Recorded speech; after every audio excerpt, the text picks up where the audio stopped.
The book of Isaiah, chapter 66, and into the book of Jeremiah, chapters 1 through 4. So we're going to be completing the book of Isaiah, chapter 66. The book of Isaiah, and moving into the book of Jeremiah. Isaiah was fun. Isaiah is a heavy read. Heavy read.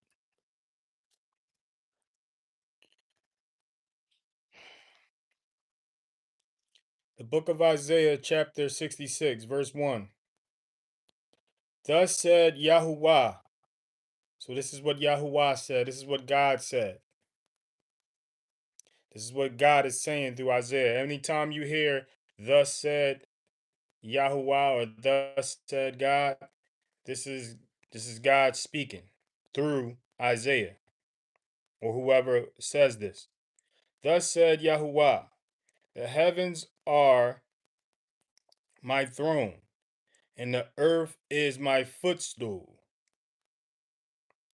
Where is this house that you build for me? And where is this place of my rest? This is a key verse because this is demonstrating to us that these buildings are no longer places of importance. These buildings are no longer places of importance. And what I mean is, he sent his only begotten son to be the spiritual building. He sent his only begotten son to be the spiritual building that we gathered. We get when two or three are gathered in his name, we become that spiritual building. We become, that spiritual assembly, that congregation, that temple, that whatever you want to call it, kingdom hall, church. It's the people. It's no longer the building. And this is where the Most High, you know, demonstrated that is all about the kingdom from this point. Since his son, from his son to, since he sent his only begotten son, and since he prophesied to send his only begotten son, he was prophesying and giving hints that,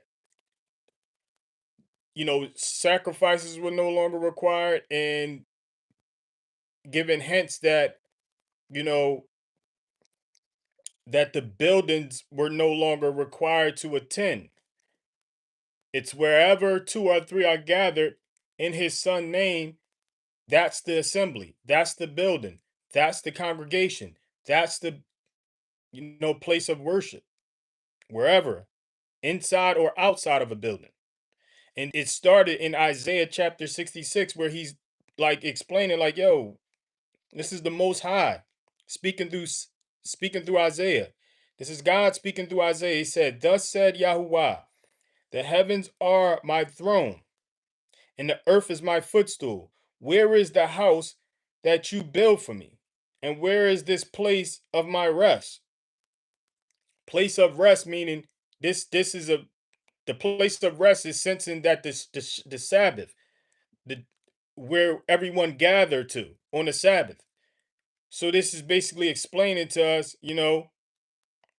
that this is where the Sabbath would be. Like basically, this is where everyone, you know, put a put in they put importance into these places, these buildings. So he's like, man, like this is no longer an importance to me because it's like you're calling it my house, but it's like it's not, it's a building, it's my footstool. The earth is my footstool. You know what I mean? Like what am I gonna do with something built on my footstool? Where is this house that you built for me? And where is this place of my rest? Of my rest. Remember, the Most High rests on the Sabbath. He rested on the Sabbath. So this is giving us the idea that the seventh day, the last time he spoke about resting was on the seventh day after his work.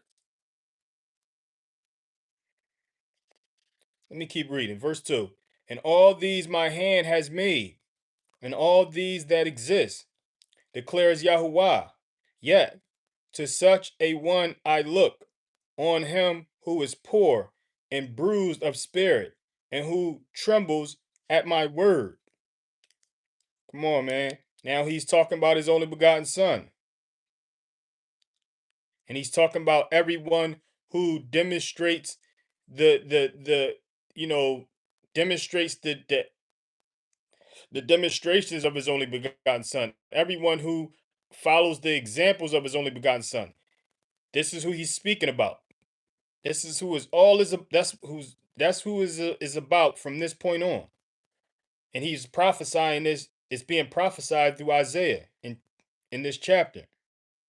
And all these my hands has made, and all these that exist, declares Yahuwah. Yet to such a one I look, on him who is poor and bruised of spirit, and who trembles at my word. This is who he's looking at. Someone who's humbles himself.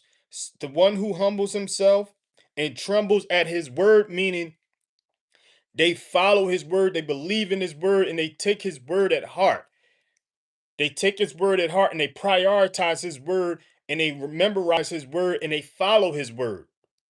That's what he means when he by a person who trembles at his word, because it's like you take his word serious enough, even though you don't see him. It's an unseen entity, and you take his word serious enough. And not most people are able to do that because they don't see this person, they don't see this entity the word is coming from. So they like, man, what am I going to follow that for? I don't see this person. It's easy to follow a world government and a world leader and a world, you know what I mean?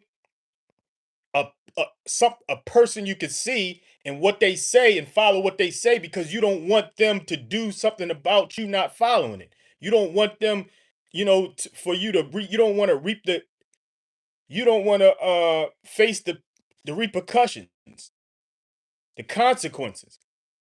But with an unseen entity, you're like, I ain't gotta, you know, I really don't have to follow that. I really don't have to do. What are you gonna do to me? This is what the flesh. This is what all our flesh. This is how all our flesh operates. Each of our flesh operates like that. If you can't harm this, if you can't harm the flesh, I'm not taking you seriously. This is how each of our flesh operates.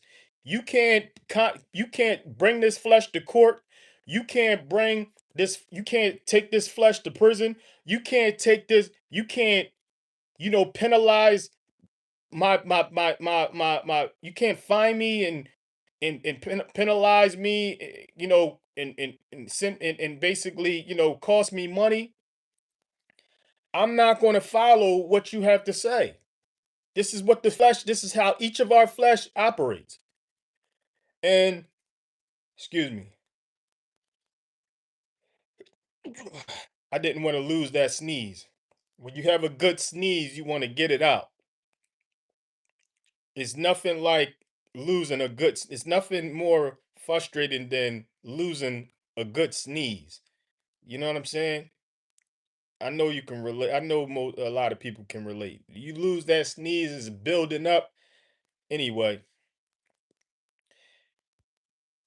our flesh operates to, follow flesh, to listen, to obey flesh. This is what the Most High is speaking. Let me not get too far off, because I just threw us off with the sneeze. And all these my hands has made, and all these that exist, declares Yahuwah. Yet to such a one I look. This is the one he looks, on him who is poor and bruised of spirit. That's a humble person. And who trembles at my word. That's an obedient person, one who follows his instructions. That's who he looks towards. Verse 3. But whoever slays the bull strikes a man. Whoever slaughters the lamb breaks the dog's neck. Whoever brings a grain offering, pig's blood. Whoever burns incense blesses an idol.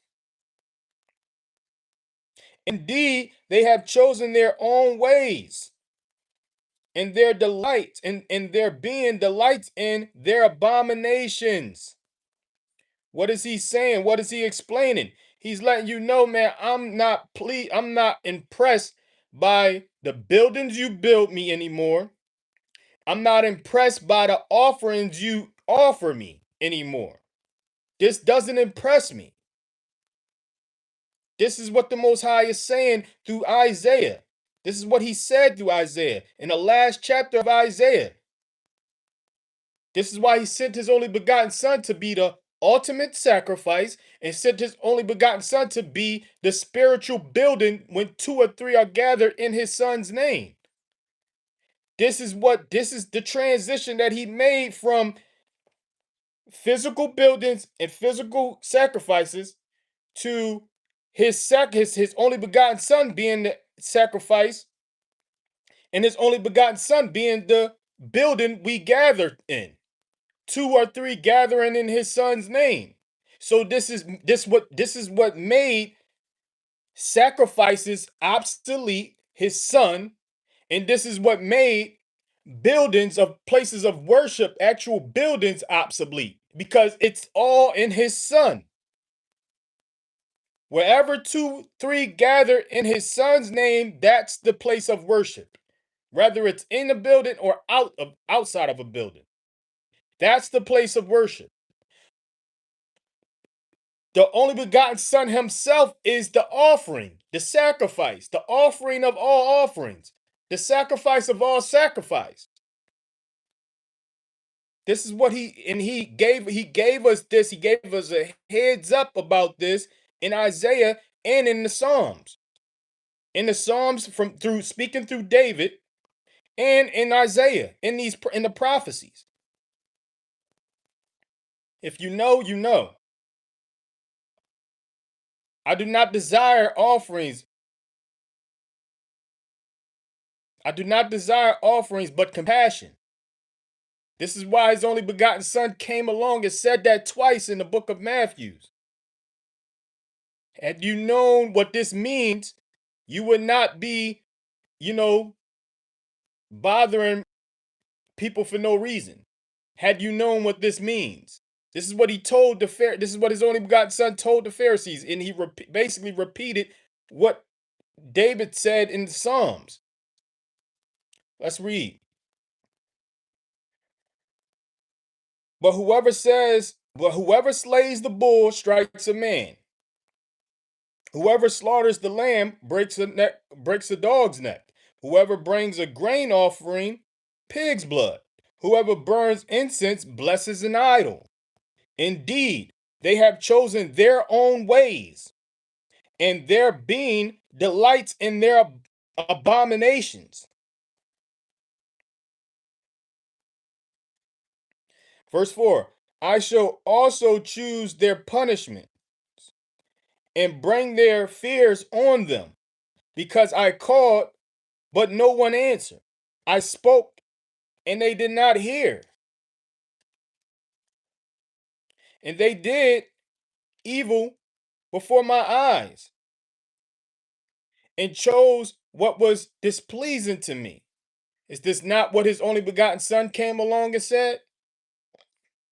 Is this not what his only begotten son came along and explained how,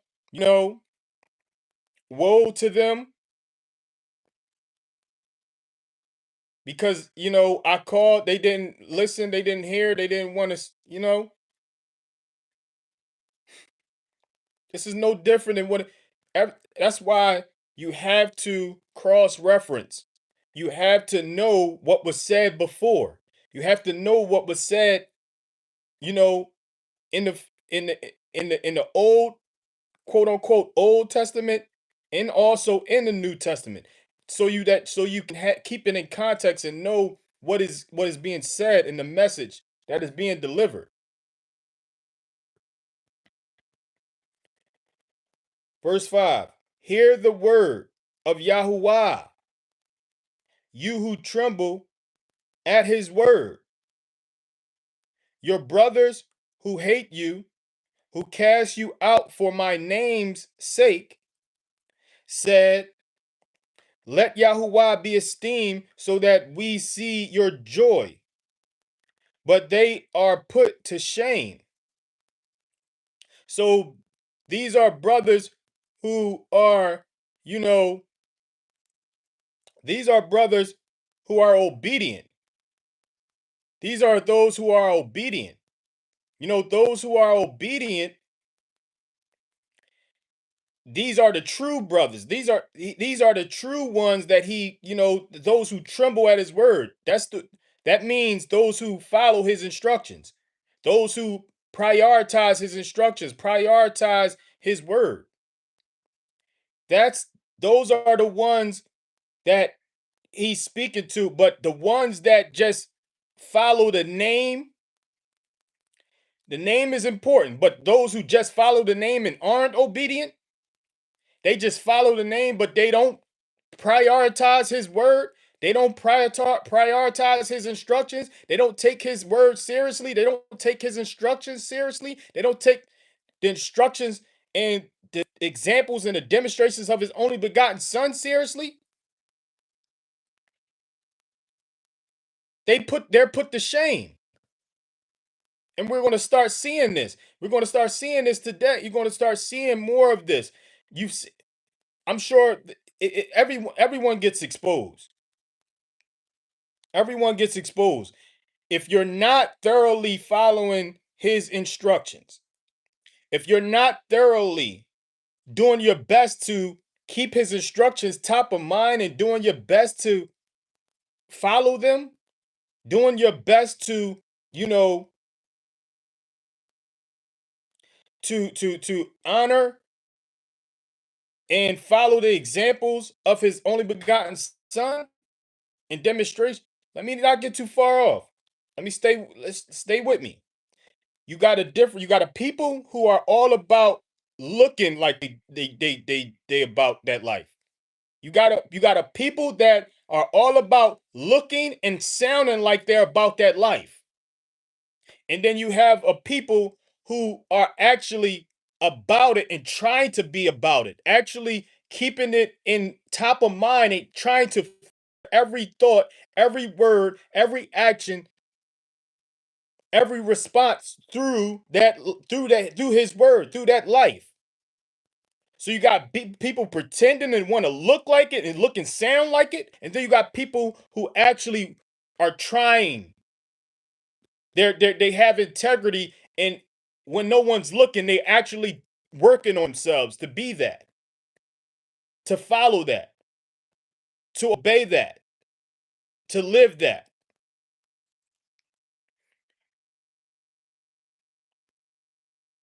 So these are the people who want to appear to be that and sound to be that. They're the ones who they know the name and they want you to take joy in just that, knowing the name. Knowing the name is cool, but following his instructions is better.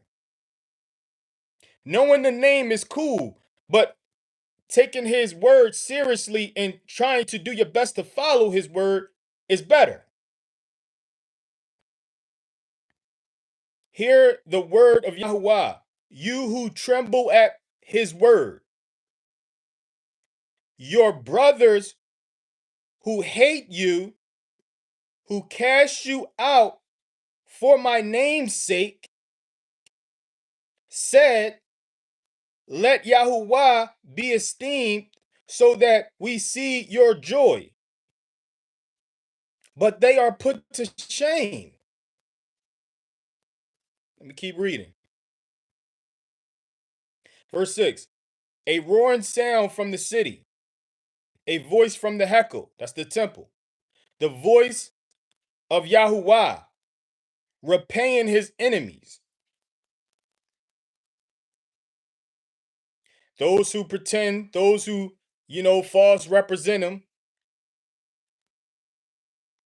Those who are false representing him because they're not following his instructions and not doing their best to follow his instructions. They just want to appear like they about that life. And they want a tithe from you. They want a collection from you. They want an offering from you. Yeah. Yeah. That's what they want. They want you to tithe them. They want you to send an offering. Oh, if your heart moves you to do this. That's their whole agenda.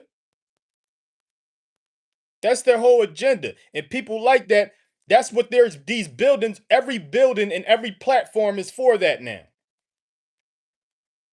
They created every building of place that's called a place of worship, and every platform, a platform of worship is to all leads to you. If your heart moves you, send us something. Send me something. Oh, tithe, you know that you got to tithe. Oh, you know you got to send. No, you don't. You don't. If you know the scriptures, you know you don't. But let's see if he get into that. Verse 7. Before she labored, she gave birth. Before pain came to her, she was delivered of a male child. This is his only begotten son. This is his only begotten son. This is linking him basically doing away with buildings of worship, physical buildings of worship, and doing away with physical, our offerings and harming animals and stuff like and bringing grain and all that. This is him. This was addressed in the beginning of this chapter just to lead up to him prophesying the birth of his only begotten son. A roaring sound from the city, a voice from the Heco, the voice of Yahuwah repaying his enemies. Verse 7. Before she labored, she gave birth. Before she labored, she gave birth. How? Because his only begotten son origins is from the set apart spirit, the spirit that he set apart from himself to create his only begotten son. Stay with him. Stay with him. Before she labored, she gave birth. Before a pain came to her, she was delivered of a male child. Verse 8.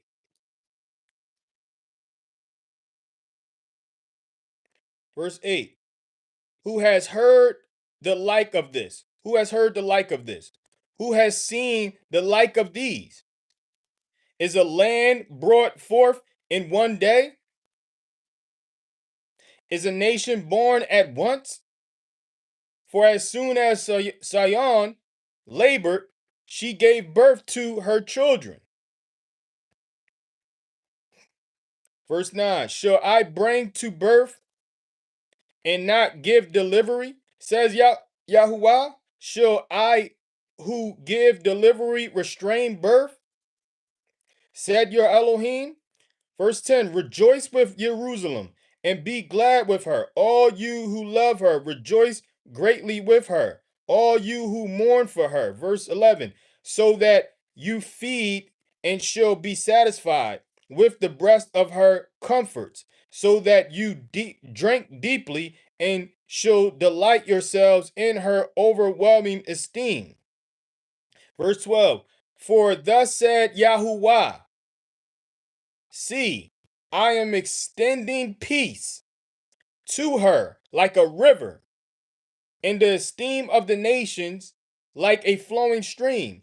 And you shall feed, you shall be carried on the side and be fondled on her knees.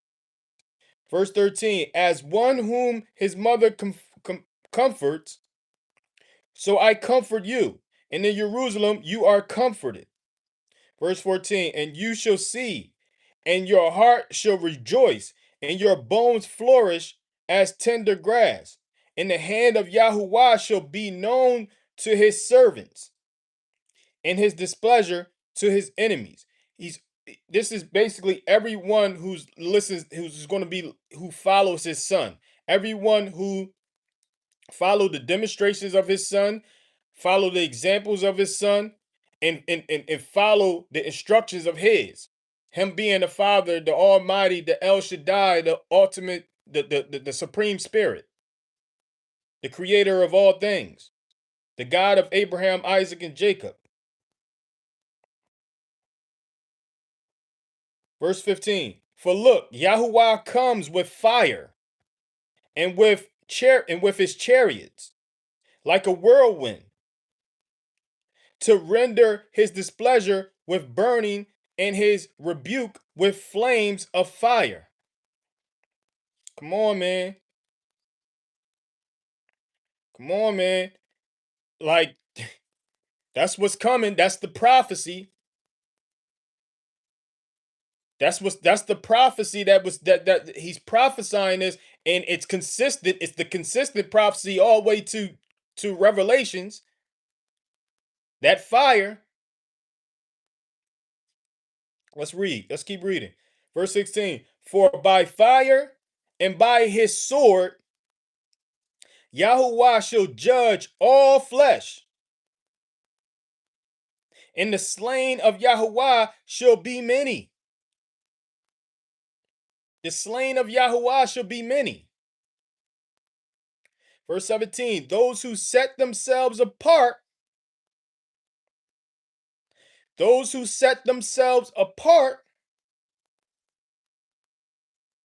and cleanse themselves at the gardens after one in the midst, eating flesh of pigs, and the abomination and the mouse are snatched away together, declares Yahuwah. So you got to set yourself apart and cleanse yourselves at the gardens after one in the midst. The one is the Messiah. That's how you cleanse yourself, and that's how you set yourself apart, by following his only begotten son and the examples of his only begotten son and the demonstrations of his only begotten son, the one in the midst. You're setting yourself apart through him. But on the other hand, these people who are not setting themselves apart, eating flesh of pigs, and the abomination and the mouse are snatched away together, declares Yahuwah. So I know what most are thinking, like he made everything good to eat. I'm not going down that road with you. That's not what he never said that. What he said, he don't switch up on. What's said, he doesn't switch up on what he said. What he said was clean in Leviticus. What he said was food in Leviticus. That didn't change in the letters of our ancient brother Paul. That didn't change in Acts. That didn't change in the letters of our ancient brother. That didn't change nowhere after. What's clean to eat, what's clean and considered food in Leviticus, it's always clean and considered food. What's considered unclean in Leviticus, and what's considered not food in Leviticus, was considered unclean to this day, and what's considered not food to this day. It's not food. It's not clean. It's not food. It's not something we should be eating to this day. He don't make mistakes and don't back. He doubles down. He don't you know he don't dial back. those who set themselves apart and cleanse themselves at the gardens after one in the midst. After one in the midst. Who is the one in the midst? His only begotten Son. After one in the midst. His only begotten Son is that one. That's the only demonstration, only example we get to follow. Not our ancient brothers, not our present brothers and sisters, not no one else. One example, one demonstration, his only begotten Son.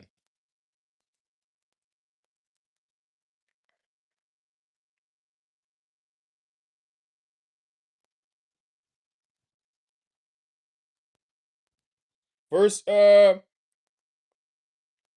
18, and I, because of their works and their imaginations, am coming to gather all nations and tongues, and they shall come and see my esteem. This is talking about judgment. This is the day of judgment, the day of wrath, the day of gathering. He's going to be gathering.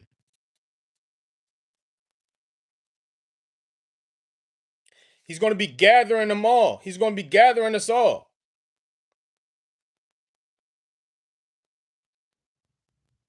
He's going to be gathering. So this is what he's gathering when he returns, is everyone. Everyone to see his esteem, his glory. Verse 19, and I shall set a sign among them, and shall send some of those who escape to the nations, Tarshish and Pul and Lud, who draw the bow, and Tabal and Yawan, the coastlands afar off, who have not heard my report, nor seen my esteem. And they shall declare my esteem among the nations. So those he's explaining how those whose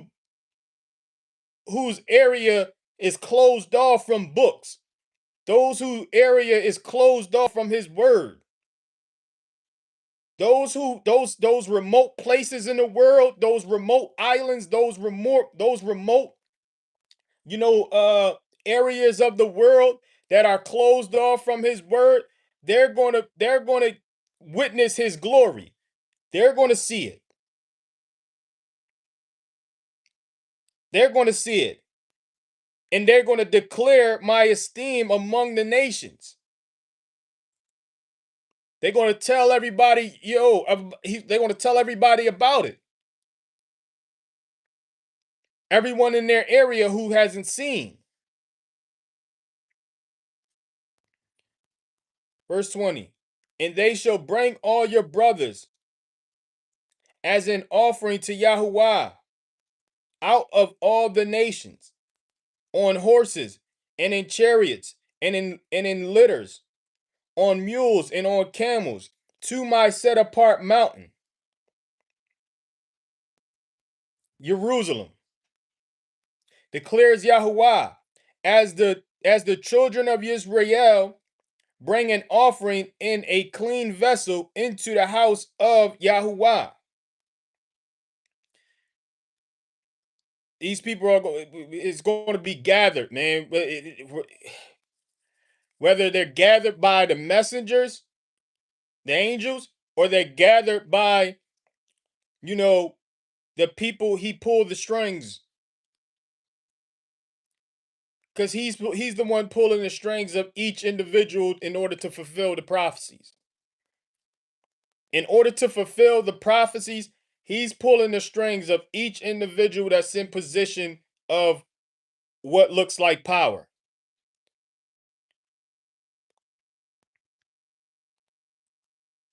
Verse 21, and from them too I shall take for priests, for Levites, for Levites, declares Yahuwah. Verse 22, for as the new heavens and the new earth that I make stand before me, declares Yahuwah, so your seed and your name shall stand.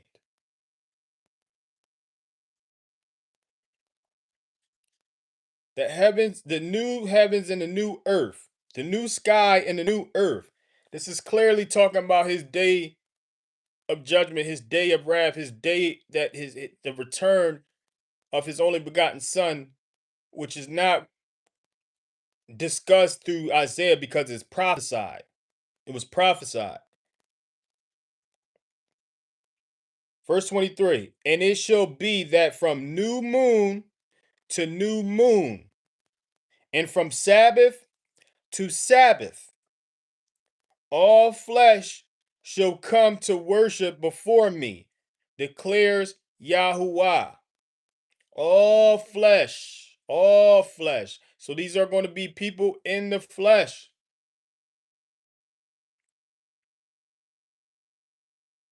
This makes me think that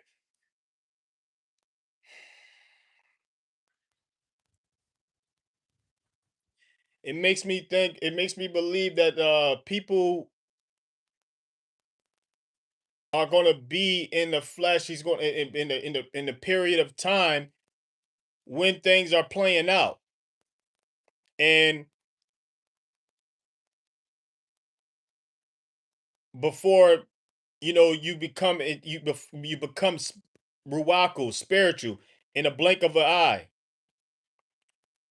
before you become like the messengers, like he said we would, and how his only begotten son explained how there won't be, you know, people worrying about marrying and this marrying that person and who's going to marry that person, who's going to be, reunited with their wife and or husband or whatever. You're going to be like the messengers. You're going to be like the messengers. So it's going to be, but it's going to be a point we're going to, man, it's going to be something to see, man. Verse 24. And they shall go forth and look upon the corpse of the men who have transgressed against me. For their worm shall not die, and their fire not be quenched, and they shall be repulsive to all flesh.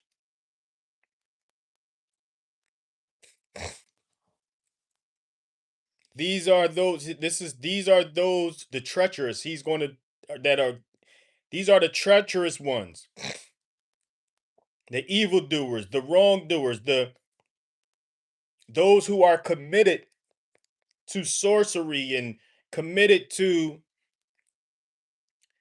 you know, false witnessing and false, and committing adulteries and stealing and unalive. And these are the people these are the corpse. These are going to be the corpse. These are going to be the corpse who have transgressed against him. That everyone of his, everyone who follow the examples and the demonstrations of his son will be able to see the corpse of all those who were treacherous, all those who were rebellious towards him.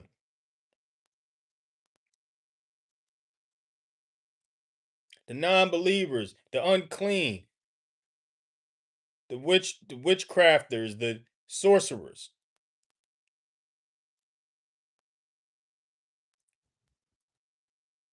That was a completion of Isaiah chapter 66. Now we're moving into the book of Jeremiah chapter 1 verse 1. The words of Jeremiah, the son of Yilkayahu, of the priests who were in Anathoth, in the land of Benjamin. Verse 2. To whom the word of Yahuwah came in the days of Yoshiahu, son of Ammon, sovereign of Yehuda, in the 13th year of his reign. Verse 3, and it came in the days of Yahukim, son of Yashiyahu, sovereign of Yehuda, until the end of the 11th year of Zidkiyahu, son of Yoshiyahu, sovereign, meaning king of Yehuda, until the exile of Jerusalem in the 5th new moon. Verse 4, now the word of Yahuwah came to me, saying, verse 5, before I formed you in the belly, I knew you. And before you came out of the womb, I did set you apart. I appointed you a prophet to nations. Now, this is the Most High speaking through Jeremiah, and this may very well be the Most High speaking about Jeremiah. Just to keep it in context, this is the Most High speaking through Jeremiah, and this may very well be the Most High speaking about Jeremiah. To keep it in context, I appointed you a prophet to the nations. This is why you have to keep in context and not apply it. We can't copy and paste and apply it to ourselves, and you know what I mean. Let's keep it in context. This is where I know this is most of our favorites, most people's favorite verse. Oh, see, he knew you before I formed you in the belly. I knew you, and before you came out, and everyone likes to build, build on that, and build, books on this, just copy and pasting that. Let's to keep it in context. He's speaking about Jeremiah. Verse 6, and said, Master, Yahuwah, see, I do not know how to speak, for I am a youth. Come on, man. This is the second time I read someone not being able to speak and someone being worried about their speaking. Matter of fact, this is the third time because I believe Isaiah said the same thing. I am a man of unclean speech. Moses said the same thing. I don't know. I'm slow of speech. They're not going to listen to me. I'm slow of speech. I'm not. They're not going to listen to me. So this is the second. This is the third person that's making an excuse about their speaking. About them speaking. So we see that the Most High, he chooses people that think they can't talk. He chooses people that think they can't speak. He chooses people that think that, they can't, they can't relate to people.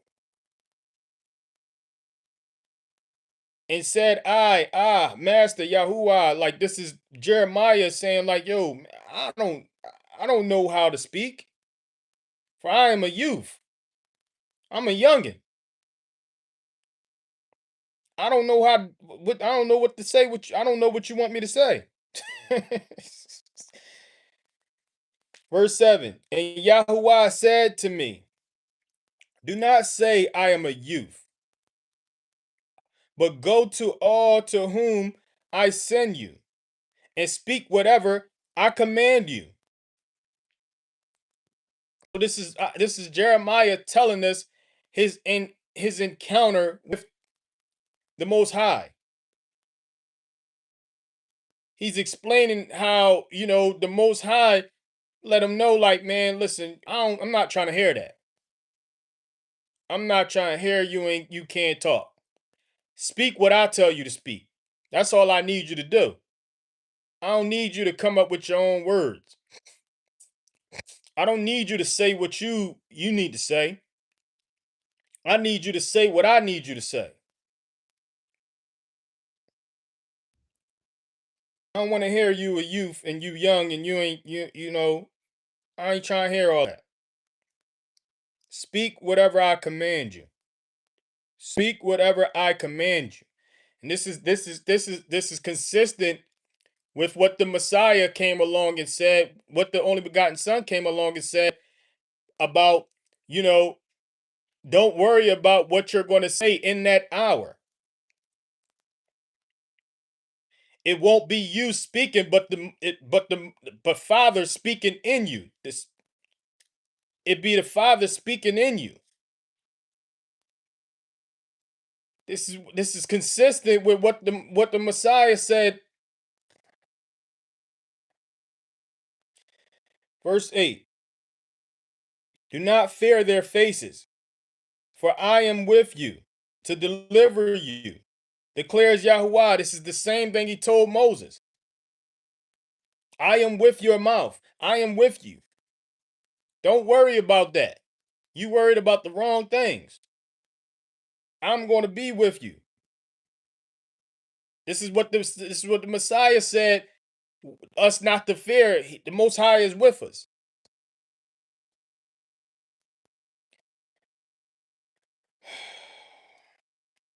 Do not fear their faces. I am with you, for I am with you.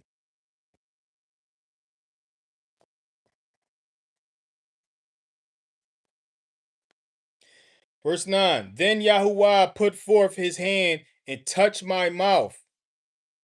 And Yahuwah said to me, see, I have put my words in your mouth.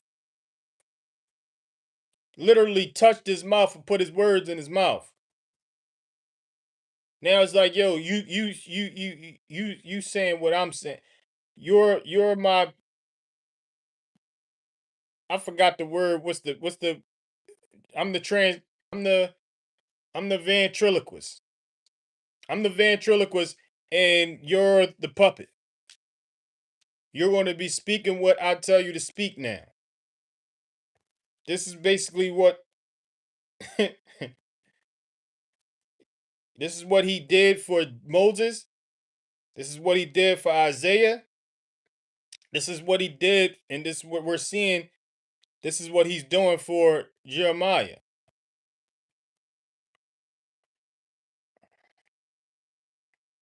Verse 9. Then Yahuwah put forth his hand and touched my mouth, and Yahuwah said to me, see, I have put my words in your mouth. Verse 7. I'm sorry, verse 10. See, I have this day set you over the nations and over the reigns to root out and to pull down, to destroy and to overthrow, to build and to plant. So he's telling Jeremiah, like, yo, I set you over the nations and over the reigns to root out and to pull down, to destroy, to overthrow, and to build and to plant.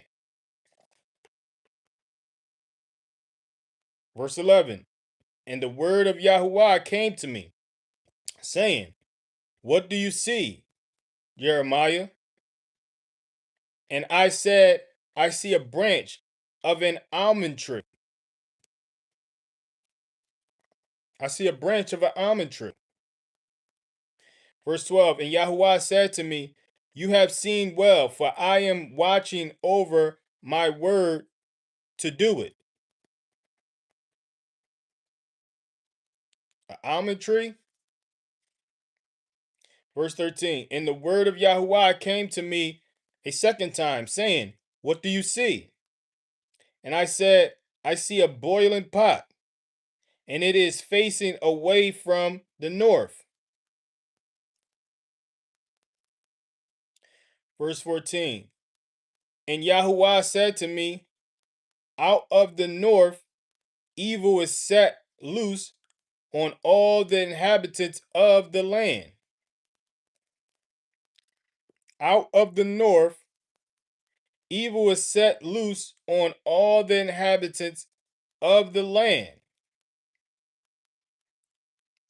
Verse 15, for look, I am calling all the clans of the reigns of the north, declares Yahuwah, and they shall come and each one set his throne at the entrance of the gates of Jerusalem, against all its walls, all around the gate, all around and against all the cities of Yehuda.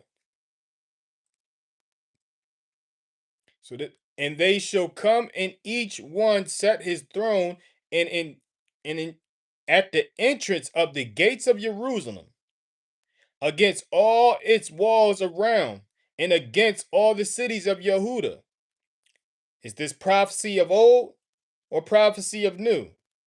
Is this prophecy of something in the past or prophecy of what we're seeing now, what we're going to see? Let's read. Verse 16, and I shall pronounce my judgment against them concerning all their evil, because they have forsaken me, burnt incense to other mighty ones, and bowed themselves to the works of their own hands. They bowed themselves to the works of their own hands.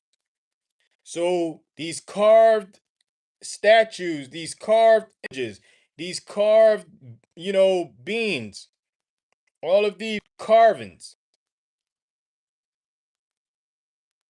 all of these carvings,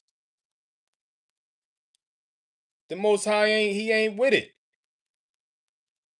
He's not with it. He's not with it.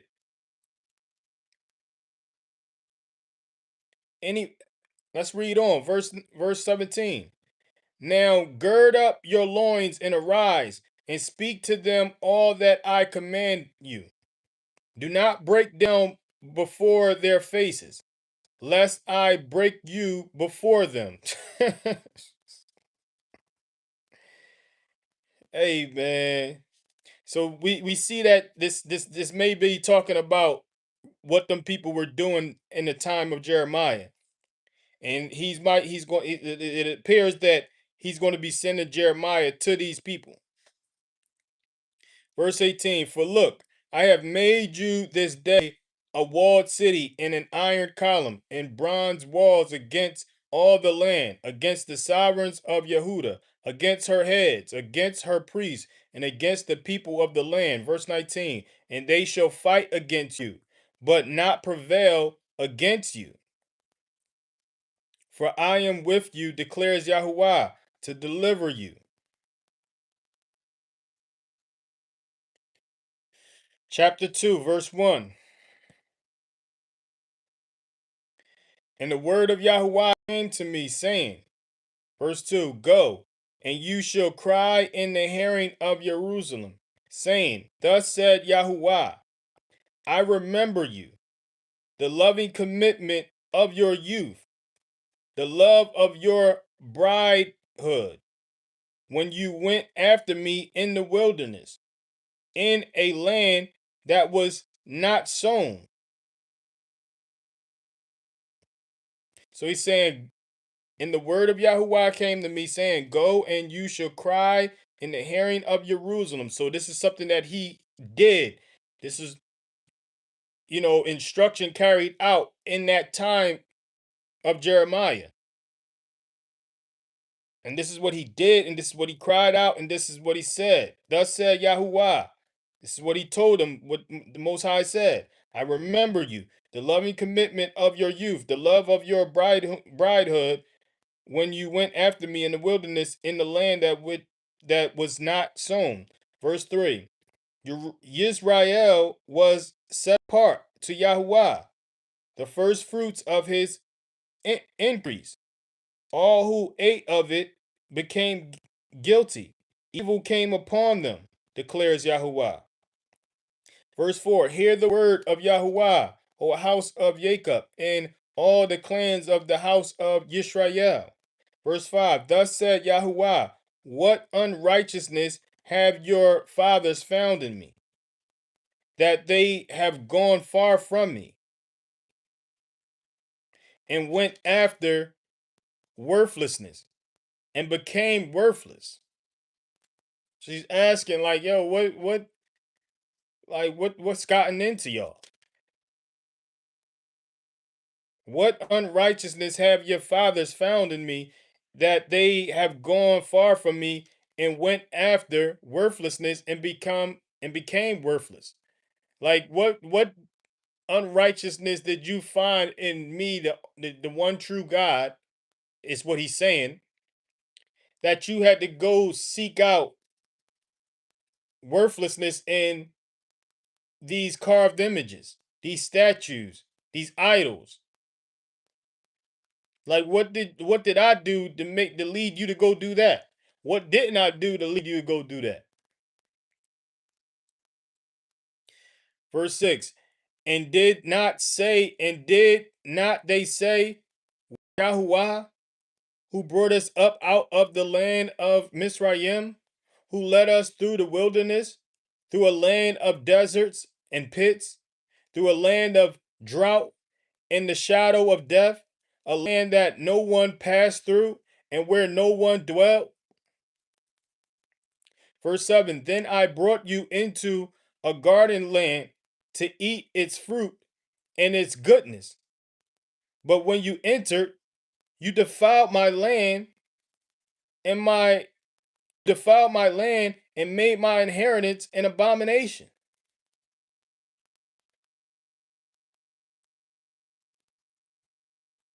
This is what he's saying they did.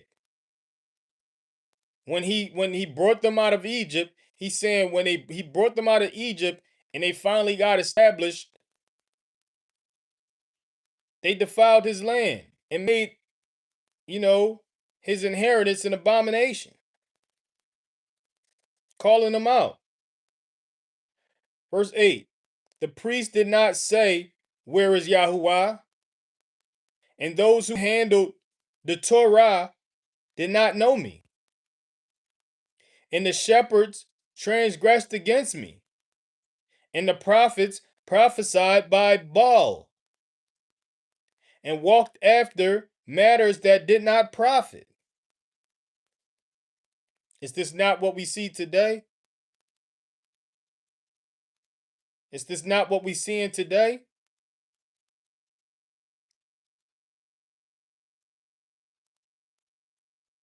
The priests are not saying, where is Yahuwah? Just like the priests then did not say, where is Yahuwah? And those who handled the Torah did not know him. Just like today, those who handle the Torah don't know him.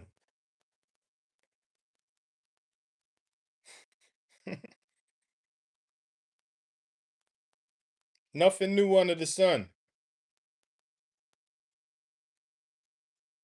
And the shepherds transgressed against me, just like the shepherds are transgressing against them today.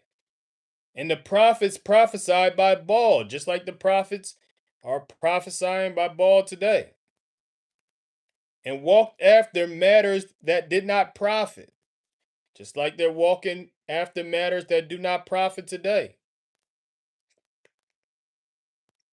Verse 9, therefore, I still contend with you, declares Yahuwah, and with your children's children I contend. This is why we don't have personal, strong, visible, audible relationships with the Most High, because he's contending with us, being the children of the children and the descendants of those who were disgusting, those who were disobedient, those who weren't loyal, those who were, following idols and worthlessness.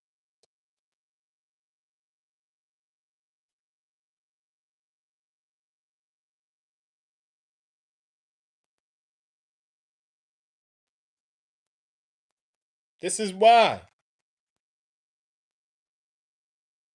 This is why. Because folks, folks in ancient time messed it up for us. He was speaking to folks directly. He was speaking from the clouds. He was speaking from burning bushes. He was speaking through, you know,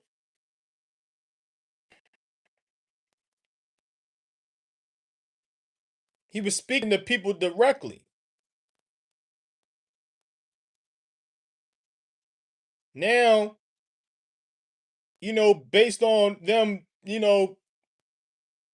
going left and leaving his way, that screwed it up for us. That screwed it up for us. Therefore, I contend with you, declares Yahuwah, and with your children's children. I contend. Verse 10.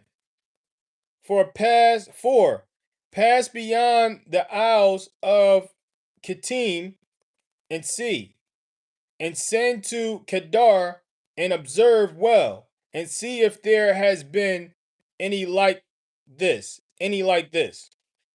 Verse 11. Has a nation changed its mighty ones, which are not mighty ones? But my people have changed my esteem for that which does not profit.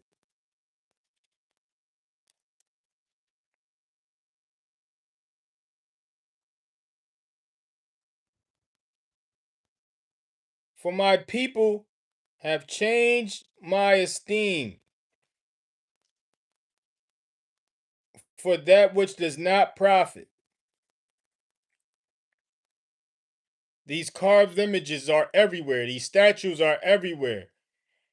These ornaments that people hang on their jewelry and their hang from their necks, and that's everywhere. This is nothing. This is worthless. This is no. This doesn't profit us. Verse 12. Be amazed, O heavens, at this, and be frightened. Be utterly dried up, declares Yahuwah. Verse 13. For my people have done two evils. For my people have done two evils. They have forsaken me, the fountain of living waters, to hew out for themselves cisterns, cracked cisterns, which do not hold water.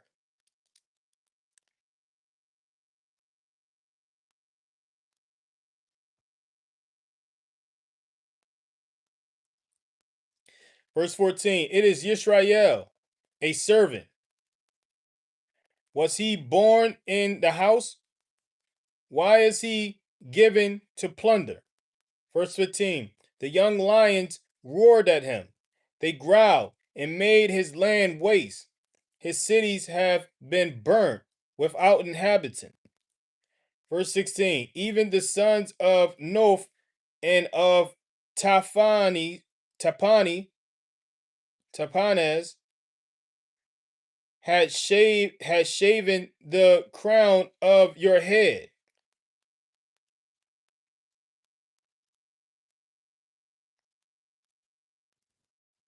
Verse 17. Have you not done this to yourself by forsaking Yahuwah your Elohim when he led you in the way?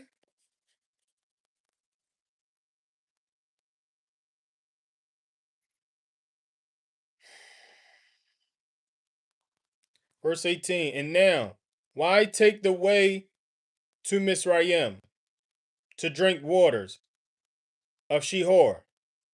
Or why take the way to Ashur to drink waters of the river? Verse 19. Your own evil instructs you, and your backsliding reprove you. Know therefore and see that it is evil and bitter that you have forsaken Yahuwah, your Elohim, and that my fear is not in you, declares the master of Yahuwah of hosts. The master Yahuwah of hosts. His fear wasn't in these people. They didn't take his words seriously. They didn't follow his instructions, is what that means. They didn't hate evil. Because if they had, they wouldn't be doing evil. They didn't hate evil. Because if they had, they wouldn't be doing evil.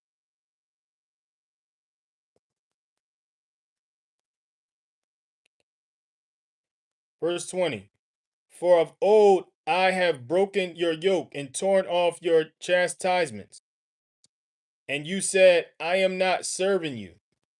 When on every high hill and under every green tree you lay down a whore.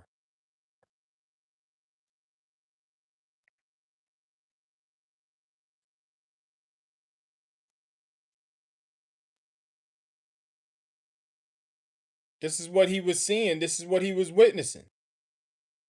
He let the yoke. He freed them from the yoke. He freed them from the chastisement, just for basically got them out of Egypt, got them out of all of that, in order for them to commit whoring and idol worship. Verse 21. Yet I have planted you a choice vine, all of it a true seed.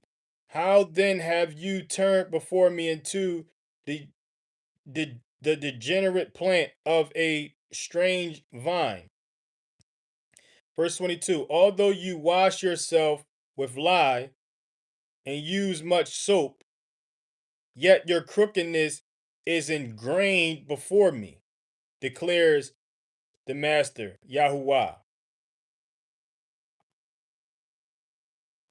Our crookedness is ingrained, like the crookedness of our ancestors, the crookedness of our forefathers, those who were before us,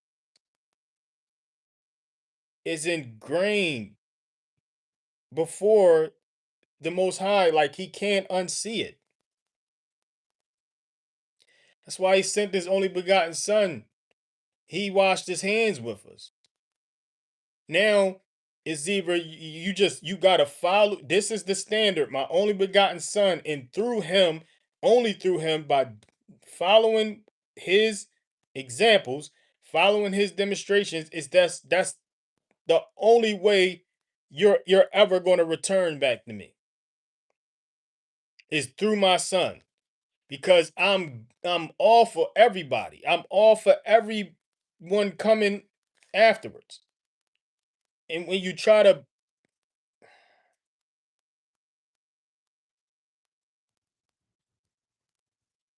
you got to do everything in the fashion of his the way his only begotten son said to do it. We have to do everything in a fashion the way his only begotten son did it and said to do it. Otherwise, we won't be heard. He can't care any less what we have to say.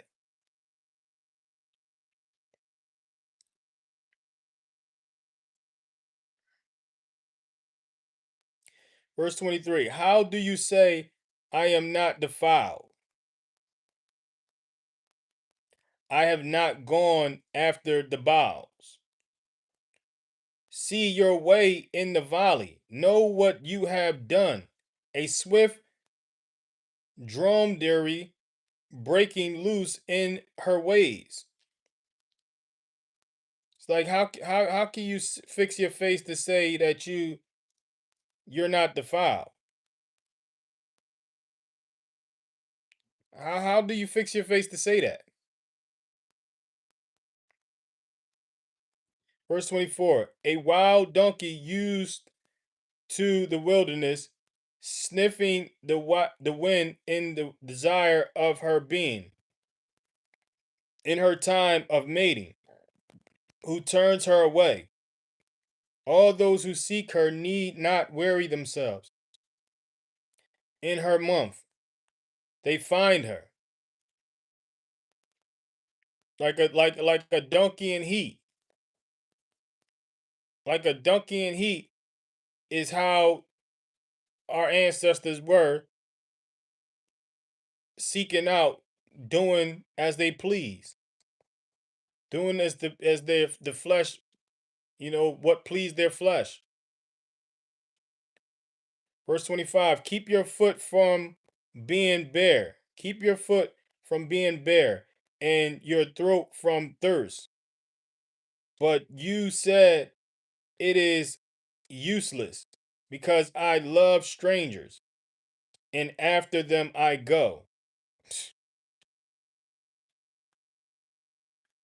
Like he kept shoes on their feet. And, you know, and he kept their throat from thirst. He kept their throat from thirst, but yet they still went after strangers. Strange everything. Strange idols, strange people, and what they worship. Verse 26, and the thief is ashamed when he is found out. So is the house of Israel ashamed. They and their sovereigns, their kings, and their heads, and their priests, and their prophets. Verse 27, saying to a tree, you are my father, and to a stone,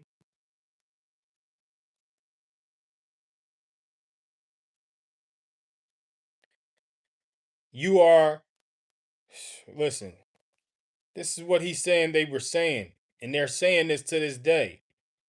Saying to a tree, a carved wood, you are my father, and to a stone, you gave birth to me. For they have turned their back to me, and not their face. But in the time of their calamity, they say, arise and save us.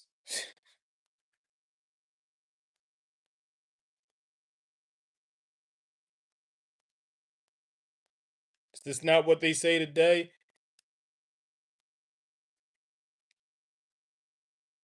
Verse 28, but where are your mighty ones that you gave? I'm sorry, but where are your mighty ones that you have made for yourselves? like, ask them to save you. Ask the mighty ones that you made for yourselves to save you. What you made from this wood, what you made from this stone, statues of what you call my son, wood of what you call my son on a cross, all of that, all of that. But where are your mighty ones that you have made for yourselves? Let them arise, see if they save you in the time of your calamity, because your mighty ones have become as many as your cities, O Yehuda. Verse 29, why do you complain to me? You all have transgressed against me, declares Yahuwah.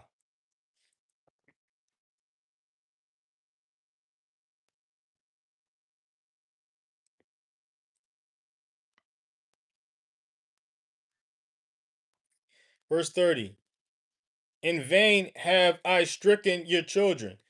They received no instruction.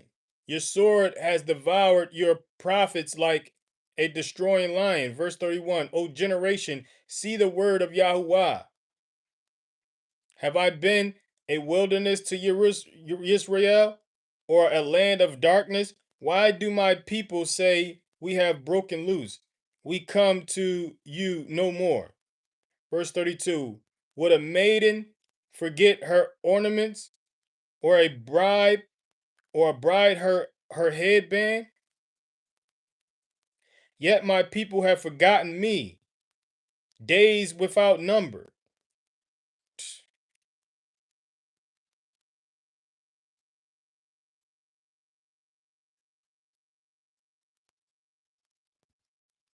Verse 33. Why do you embellish your way to seek love? Therefore you have even taught the evil woman your ways. Mm, mm. Verse 34. Even on your skirts is found the blood of the lives of the poor innocents. You did not find them breaking in, but in spite of all these, verse 35, you say, because I am innocent, certainly his displeasure shall turn from me. See, I shall bring judgment on you, because you say, I have not sinned. Come on, man. Like, everyone who is full of ego, full of pride, full of being proud, who can't humble themselves and bring themselves low and self-analyze and see how they're not lining up with the teachings of his only begotten son, lining up with the examples of his only begotten son, lining up with the demonstrations of his only begotten son. Yes, he's speaking about his instructions, and this is Jeremiah, him speaking through Jeremiah, speaking and basically speaking against the people in the time of Jeremiah. But this is no different than the people now. Who we are now are people now. It's no different. You have people who believe they don't do anything wrong, and they're not doing anything wrong, and they believe they have the right to point out planks, to try to pick out planks out of other people's eyes, when they themselves are lovers of money, laying up treasures on earth and looking forward to laying up treasures on earth. They themselves can't forgive, they can't love their enemies. These are the two biggest issues of each minister, each rabbi, each priest, each online preacher, pastor, any pastor or preacher in the building, any brother or sister in front of these cameras, is that they love that money as far as laying up treasure on earth. They won't stop that, and they won't love their enemies. They only love those who look like them. And they love saving money and asking you for money, and asking for your donation, and asking for your tithe, and asking for your offering, and asking for your heart to be moved to give them something. This is this is you're not this is not this is what makes them guilty. This is a disobedience to the instructions of this is a disobedience to the lessons and the teachings of the only begotten son.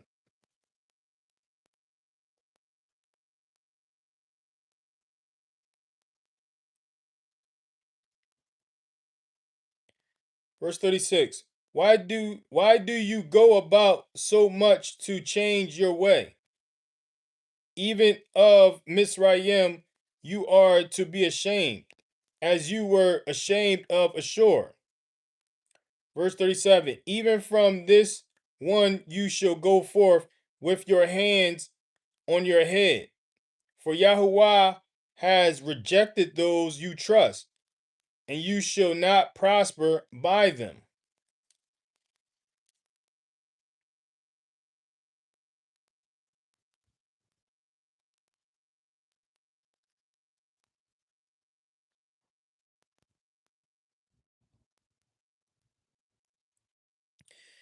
chapter 3, verse 1.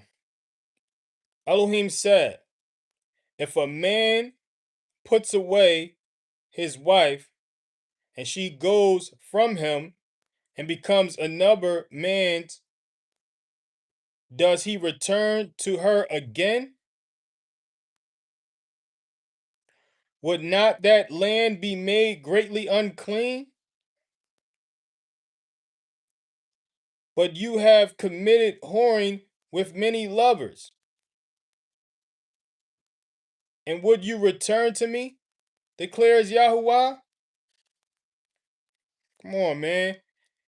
This is what the Messiah was explaining. That's the only exception, is that a woman who goes and sleeps with another man cannot return to the man she was with. No. If a man puts his wife and if a man puts away his wife, so you can't be putting away your wife for no reason. This is what the Messiah came along and doubled down on. You can't be putting away your wife for no reason. Unless she slept with another man. If a man puts away his wife and she goes from him and becomes another man's, does he return to her again?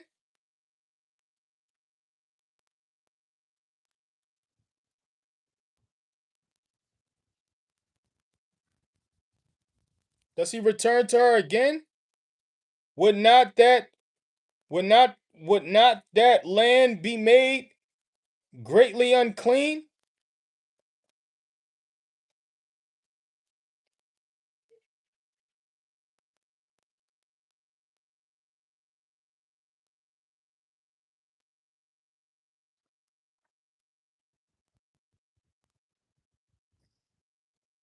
But you have committed whoring with many lovers. And would you return to me? Declares Yahuwah.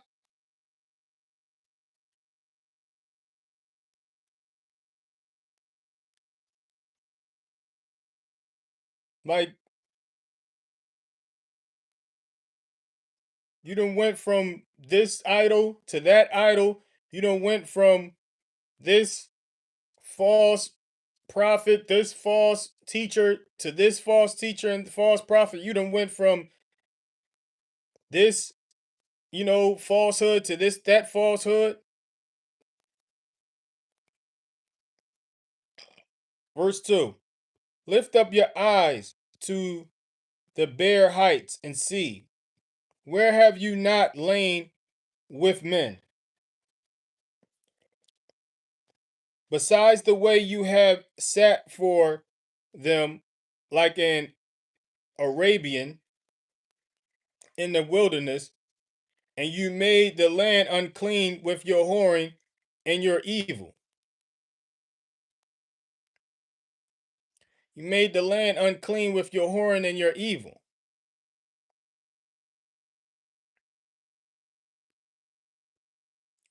Verse 3. Therefore the showers have been withheld, and there has been no latter rain. You have had a whore's forehead. You refuse to be ashamed. most be and most people, they refuse to be ashamed by what they do, that the Messiah, the only begotten Son, said they should be doing, or they shouldn't be doing. The only begotten Son says, don't lay up treasure. The only begotten Son says, don't ask for money. Don't accept money for your service, for sharing the good news of the kingdom coming. The only begotten Son says to love your enemies. But you got 99% of everyone on these platforms and in these places of worship asking you for money. When the Messiah said, don't ask for money or don't accept money. You got 99% of these folks, you know, not loving their enemies. They only love those who love them. They only say hi to those who say hi to them. People that look like them. And they refuse to be ashamed. And this is why, at the time, this is why they didn't get rain. This is what this is saying. Therefore, the showers have been withheld, and there have been no latter rain. You have had a whore's forehead. You refuse to be ashamed. Like you stiff necked and you just stern and you know in what you did and what you do. Can't tell these people that they're wrong. You couldn't tell them that they were wrong then. You can't tell them that they're wrong now. They're going to find a way to justify it. They're going to find a loophole around it. They're going to find a verse to twist out of context to justify what they do, to justify going against the teachings of the only begotten Son, to justify going against the lessons of the only begotten Son, to justify going against the instructions of God. Verse 4, should you not from now on cry to me, my Father? You are the guide of my youth. This is what we should be doing. Verse 5, does one bear a grudge forever? Does one keep it to the end? See, you have spoken and done the evils that you could. Verse 6, and Yahuwah said to me in the days of Yashayahu, the sovereign, have you seen what backsliding Yisrael has done?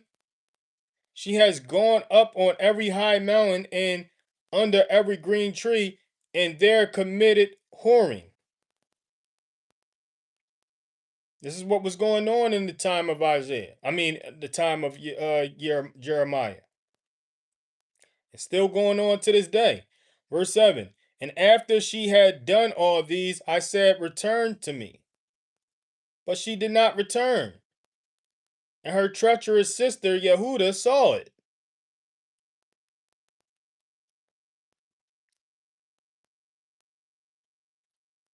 Verse 8, and I saw that for all the causes for which backsliding Yisrael had committed adultery, I had put her away and given her a certificate of divorce.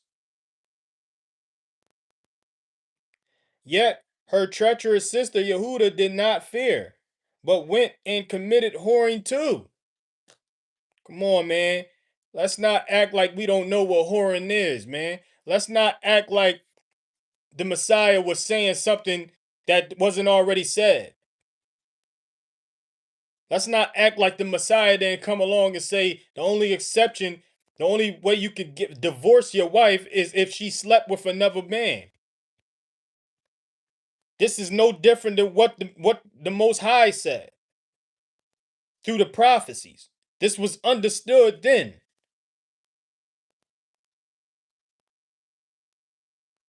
This is the only way you can write a certificate of divorce.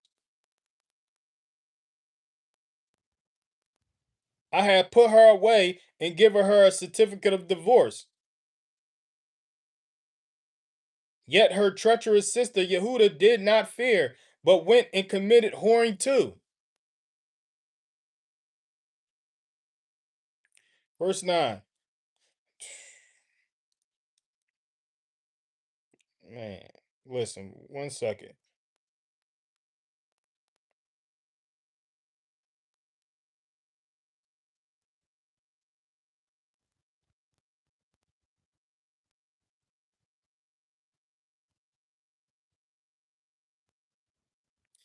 Verse 9. And it came to be through her frivolous whoring that she defiled the land and committed whoring with stones and wood.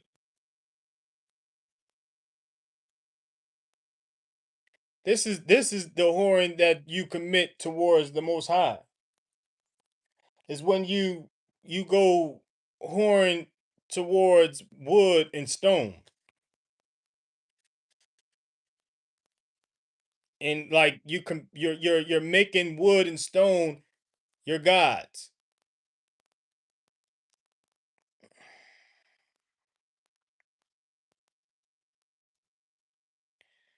Verse 10. And yet for all this her treacherous sister Yehuda has not turned to me with all her heart, but falsely declares Yahuwah. Verse 11. And Yahuwah said to me, backsliding Israel has shown herself more righteous than treacherous Yehuda.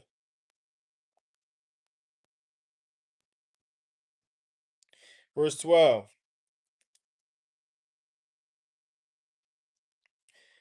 Go and proclaim these words toward the north, and say, return, O backsliding Israel, declares Yahuwah.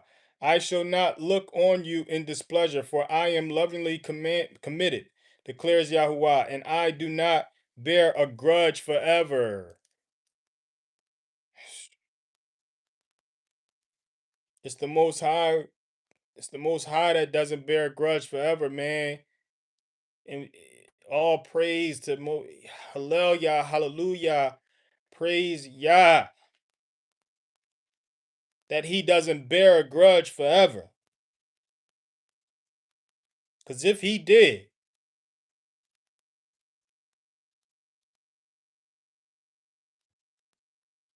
verse 13, only acknowledge your crookedness because you have transgressed against Yahuwah your Elohim and have scattered your ways to strangers under every tree, every green tree, and you have not obeyed my voice, declares Yahuwah. So only acknowledge your crookedness. That's what he asks us to do in order for him to not bear a grudge forever. We have to acknowledge our crookedness, man. We have to acknowledge the evils of this flesh, the doings of this flesh. Acknowledge what this flesh wants. Acknowledge what this flesh did. Acknowledge what this flesh desires. We have to acknowledge it in order for him to not hold a grudge forever.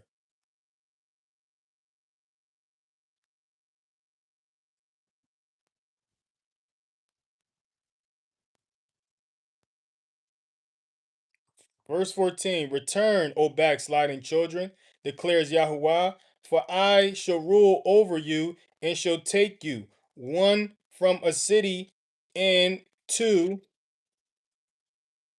from a clan, and shall bring you to Zion. Verse 15, and I shall give you shepherds according to my heart, and they shall feed you with knowledge and understanding.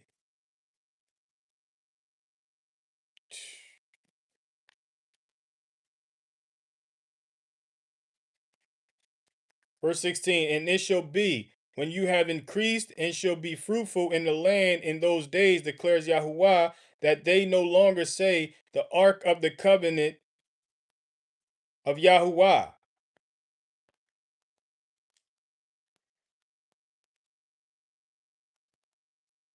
Neither would it come to heart, nor would they remember it.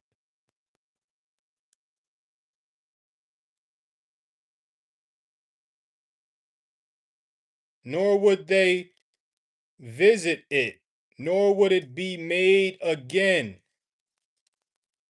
So the Ark of the Covenant is not something that will be made again. It's something that will not be visited. And it's, come on, man. Is this not why we can't find the Ark of the Covenant today? Is this not why it won't be visited? Did he not say this? Did he not say this?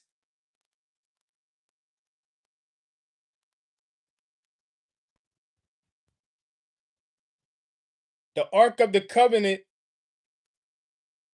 of Yahuwah, neither would it come to heart, nor would they remember it, nor would they visit it.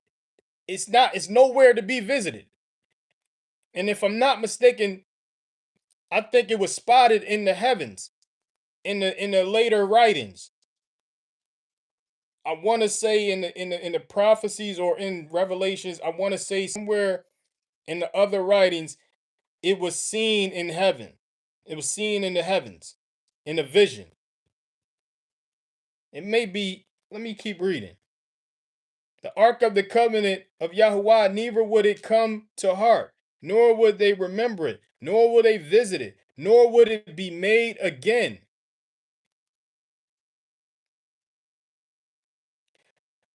Verse 17, at that time, Jerusalem shall be called the throne of Yahuwah, and all the nations shall be gathered to it, to the name of Yahuwah, to Jerusalem, and no longer walk after the stubbornness of their evil hearts. In that time, and at that time, that's important. That's speaking on later days. That's speaking on times. Man, listen. You got to know when he's speaking in the time of that Jeremiah is in, and when he's speaking in later times, as far as times to come. He clarifies this. He Verse 18. In those days, the house of Yehuda shall go to the house of Yisrael, and they shall come together. In those days is the key, subject. In those days, the house of Yehuda shall go to the house of Yisrael, and they shall come together out of the land of the north to the land that I have given as an inheritance to your fathers. Verse 19, but I said, how would I put you among the children and give you a pleasant land and splendid inheritance of the host of nations? And I said, call me, my father, and do not turn away from me.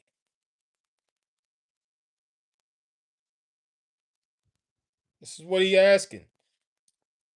Call him your Abba.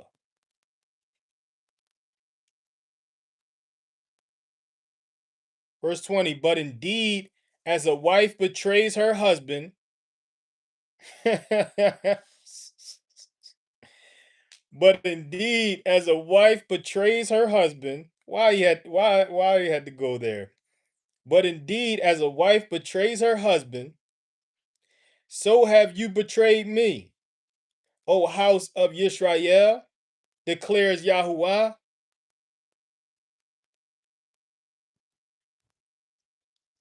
But indeed, as a wife betrays her husband,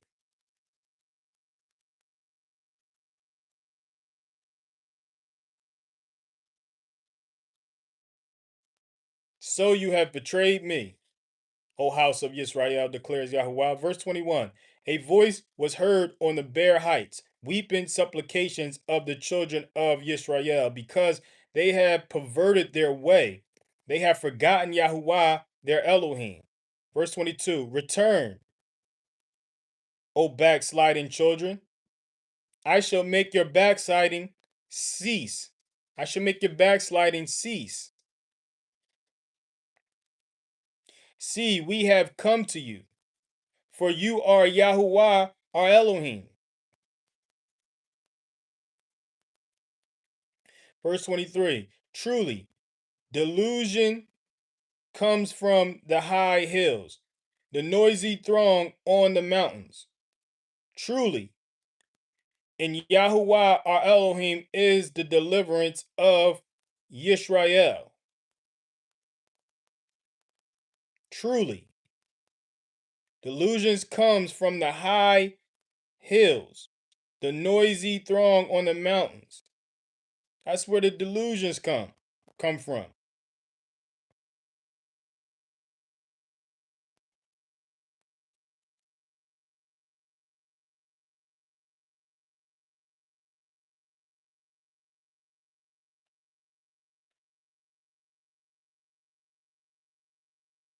Truly in Yahuwah our Elohim is the deliverance of Israel. Verse 24, for shame has devoured the labor of our fathers from our youth, their flocks and their herds, their sons and their daughters.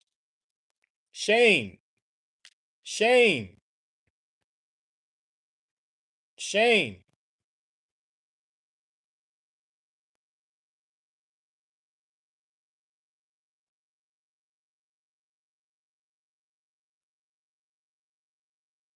Shame.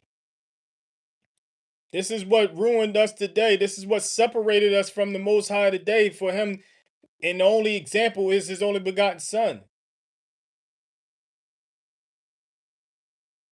The only way is to back to him is through his only begotten Son.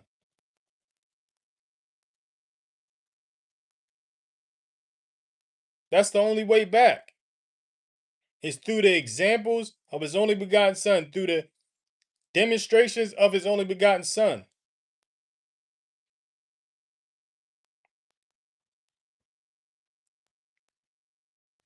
Verse 25. Shame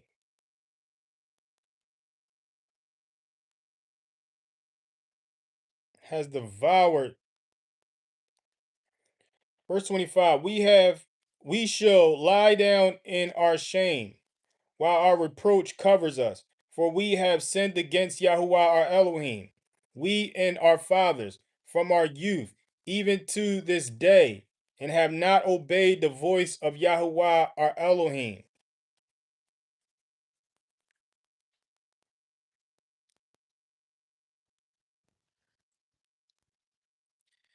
Chapter 4, verse 1. If you do return, O Israel, declares Yahuwah, return to me. And if you remove your abominations from my presence and cease straying. Verse 2. And should swear, as Yahuwah lives in the truth, in right ruling, and in righteousness, then nations shall bless themselves in him, and they shall boast in him. Verse 3. For this is what Yahuwah said to the men of Yehuda and Jerusalem. Break up your tillable ground, and do not sow among thorns. Verse 4. Circumcise yourselves unto Yahuwah, and take away the foreskins of your hearts. Take away the foreskins of your hearts.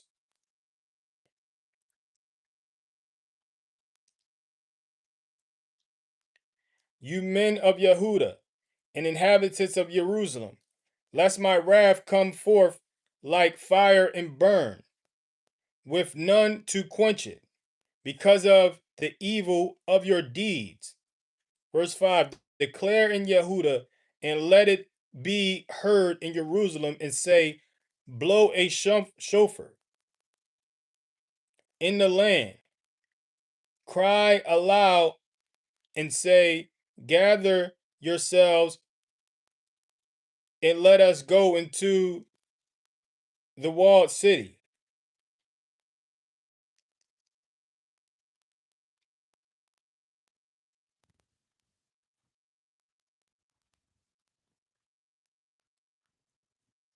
Verse 6. Lift up the banner towards Zion. Be strong. Do not stand still. For I am bringing evil from the north and great destruction.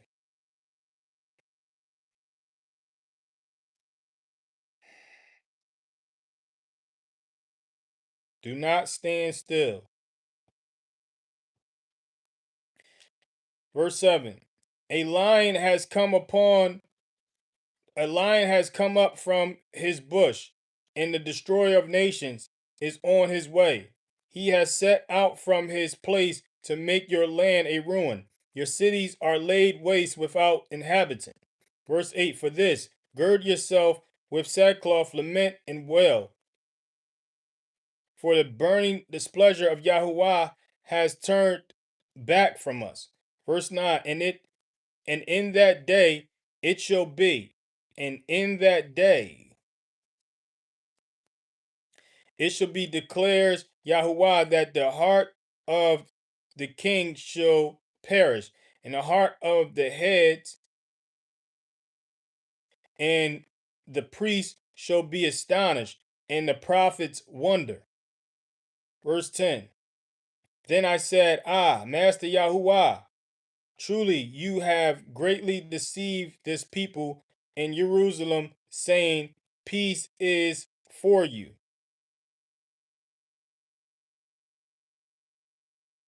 Whereas the sword reaches to the heart.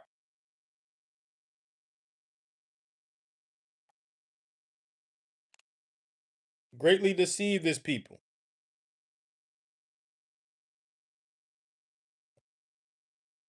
Greatly deceive this people. Verse 11. At that time it shall be said to this people and to Jerusalem, a scorching wind of the bare heights blows in the wilderness towards the daughter of my people, not to fan or to cleanse.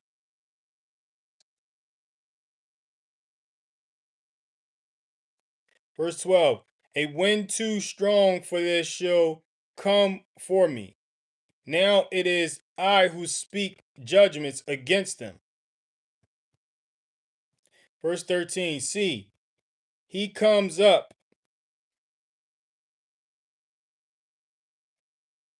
He comes up like clouds, and his chariots like a whirlwind. His horses shall be swifter than eagles. Woe to us, for we shall be ravaged at that time.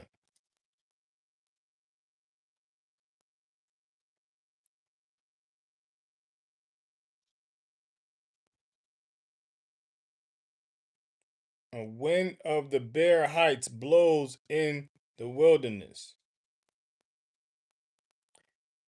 A wind too strong for this shall come for me. A wind too strong. Verse 13. See, he comes up like clouds, and his chariots like whirlwind. His horses shall be swifter than eagles. Woe to us, for we shall be ravaged.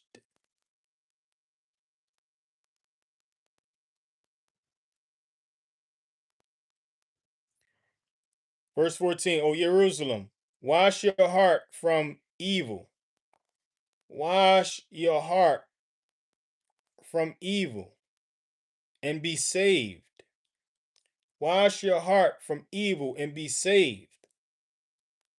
Till when would your wicked thoughts remain within you?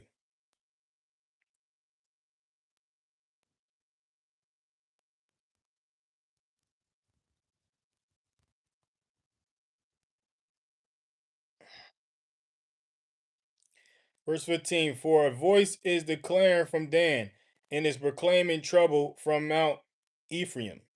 Verse 16. Announce to the nations, look, proclaim against Jerusalem, that besiegers are coming from a distant land, and raise their voice against the cities of Yehuda. Verse 17. Like keepers of a field, they are against her all around, because she has rebelled against me, declares Yahuwah. Verse 18. Your ways and your deeds have brought this upon you.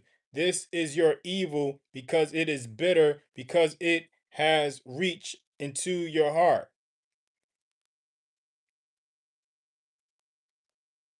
Your ways and your deeds have brought this upon you.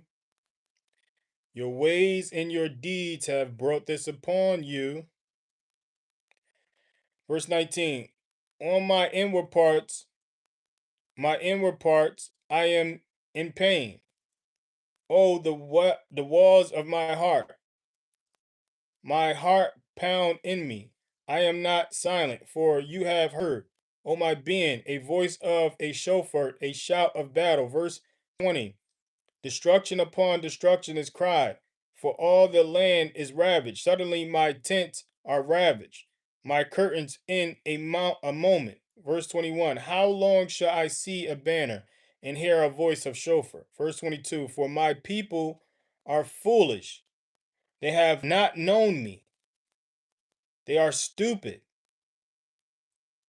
They are stupid children, and they have no understanding. They are wise to do evil, but to do good they have no knowledge. They are wise to do evil, but to do good they have no knowledge. Come on, man.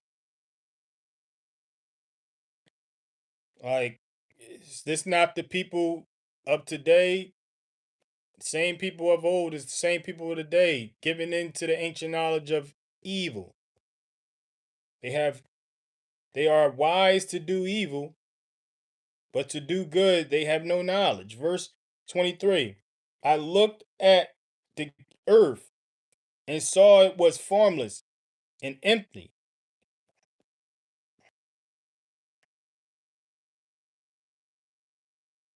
and the heavens they had no light. This is speaking, it seems like it's speaking of times to come.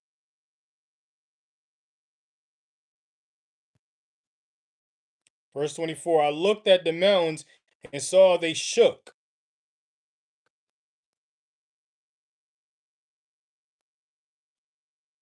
and all the hills were swaying. Shaking mountains, hills swaying. How scary would that be? How scary would that be?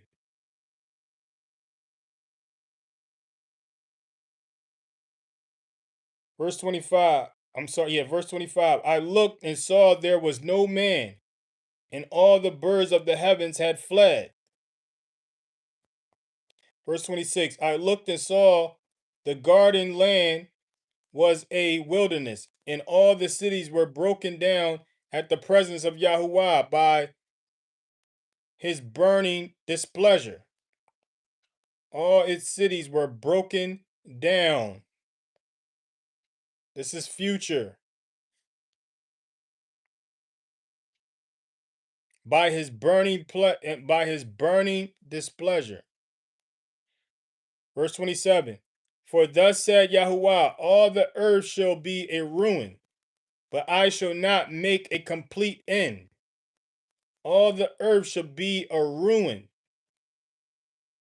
but I shall not make a complete end.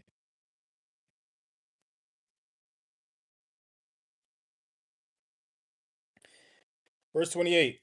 On account of this, let the earth mourn and the heavens above be dark,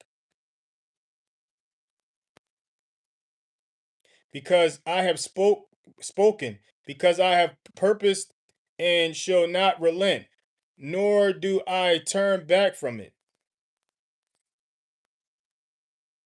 Verse 29. All the city is fleeing from the noise of the horsemen and bowmen.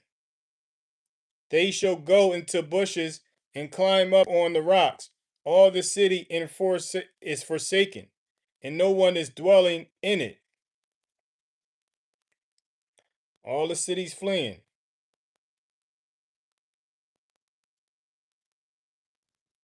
They shall go into bushes and climb up on rocks. Verse 30. And when you are ravaged, what would you do? All right, what are we going to do in the day of, though you put on crimson, though you adorn yourself with ornaments,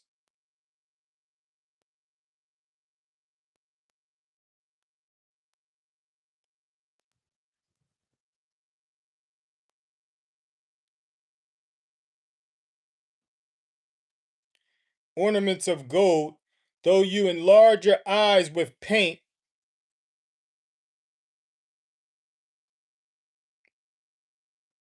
you beautify yourself in vain.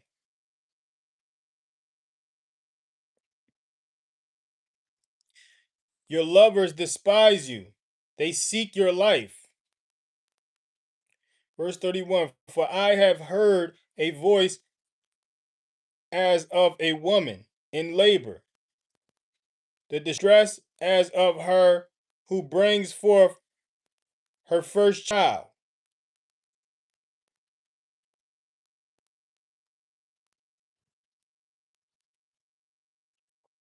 The voice of the daughter of Zion, she bewails herself, she spreads out her hands, saying, woe to me, for my being faints because of killers. That completes the reading of the book of Jeremiah from chapter 1 to chapter 4, which we started this reading in the book of Isaiah chapter 66. Hallel, hallelujah, praise Yah, may all glory be to Yah, Yahuwah, Shabbaoth, Yahuwah Almighty, Yahuwah El Shaddai. I'm going to close this live out, and I'm gonna pick it back up in with the lessons, with the teachings and the lessons of the only begotten Son in the book of Matthews. If you can make it, praise Yah. If not, hallelujah, hallelujah. Shabbat shalom, peace and love, Shabbat shalom.